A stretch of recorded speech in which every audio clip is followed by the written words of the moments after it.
He's still got 2.5 weeks to go. Northeast is a foot of snow on the ground. It's hard. When there's a foot of snow on the ground, it's hard to get too wrapped up in the American League East. I can tell you that right now. But to make a long story short, Lance Lynn gets a 1-year, $12 million contract with the Twins. A lot of people thought he could get a lot more than that.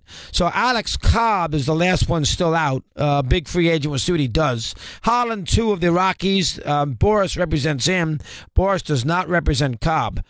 We will see what in fact is happens here as far as the as far as Cobb goes. Lynn, 1 year, $12 million. He'll be part of that rotation. Remember, Santana's hurt for a little while. Can't pitch until probably early May. The Twins last year won 85 games. They did bring in Logan Morrison. Twins had a pretty good offseason.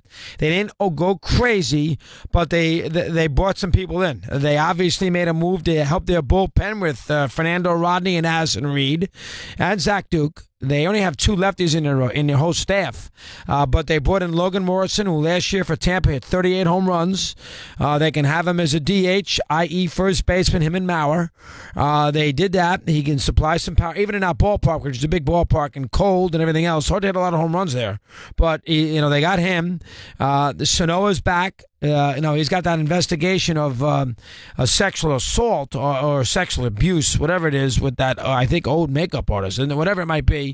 And baseball has not ruled on that yet, but he's healthy. He has played 7 or 8 preseason games, exhibition games. You still got Buxton sitting there, and now you got a pitching staff. That's not great by any stretch, but Phil Hughes, Gibson, Lynn, Barrios, the kid from last year.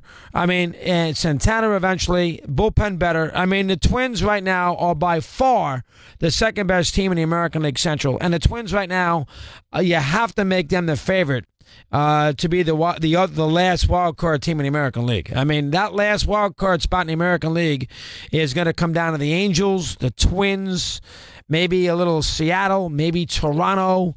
And they're going to come down to that. One of those 4 teams is going to get that spot. Yankees, Red Sox, Houston, and Cleveland, and then away you go. So we give him credit. Twins have done a nice job, so that's number 1. Number 2, the Phillies gave $75 million. Now, it's really only a 2-year deal. They could agree to extend it by an extra couple years before he decides to opt out, which he has that right to after 2 years if the Phillies decide not to extend him. So they basically gave each side a chance to get out of it.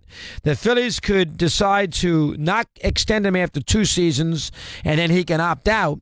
Or the Phillies, he can also decide to opt in, or the Phillies can decide to give him an extra 2 years after his second year, and his last 2 years of his contract is not as much money. They could do that if they wish. He makes $30 million this year and $25 million next year, Arrieta. Now, Arrieta is a guy who's 32 years of age, who won the Cy Young, 3 or 4 years ago. He's got big-time ability. We all know that.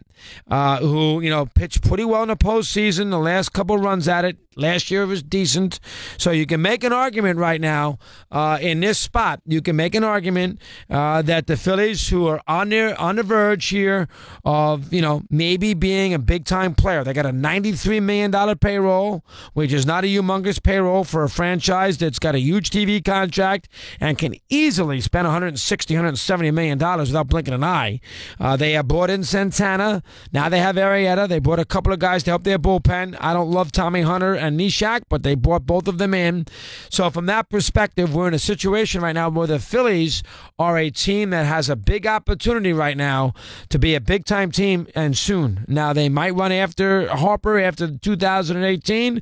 A lot of people think that. I think that myself. You can make the argument that Arrieta makes Harper more into Philadelphia because he knows the team is building to trying to win. East Coast, easy ballpark. Boris represents Arrieta, represents Harper, all those things in the mix from a Philadelphia Phillies standpoint. Now, listen, Arrieta's not going to pitch the Phillies to the postseason. All right, he's not a difference maker. He's going to help their rotation, but, on a good team, he'd still be their third starter. On the Red Sox, he's their third starter. On the Yankees, he's the third starter. On the, you name any team that you want to, even on the Indians, he's their third starter. Cubs, third starter. Maybe on the Dodgers right now, I'd be their second starter. But Nationals, Strasburg and Scherzer, third starter. He's a third starter who's going to masquerade as an ace for Philadelphia, but he can pitch in any big game you give him the ball in, and he's going to help Philly. That's all there is to it. And it's only money. So if you say, geez, we gave him $50 million for 2 years, what's the point? We're not making the playoffs. The Phillies see an opening to get to second place in the NL East. The Marlins are awful. The Braves have done nothing. The Mets always have a black cloud over them. You can't count on the Mets under any circumstances with all their injuries with their pitching staff historically. And the Phillies see an opening. And unlike the American League, where there's only one spot available for the postseason, I think there are 2 spots available in the NL. The 3 divisional winners and then 2 spots. See, the American League got the Yankees and the Red Sox, Astros and Indians. That leaves only 1 spot. National League, you get 2 extra. 1 extra. 2 total. So that makes the Phillies finish in second place. We got a chance. So good move all the way around for both those teams in baseball 17 days before opening day. We take a timeout, 21 after the hour. We continue with your calls here on Mad Dog.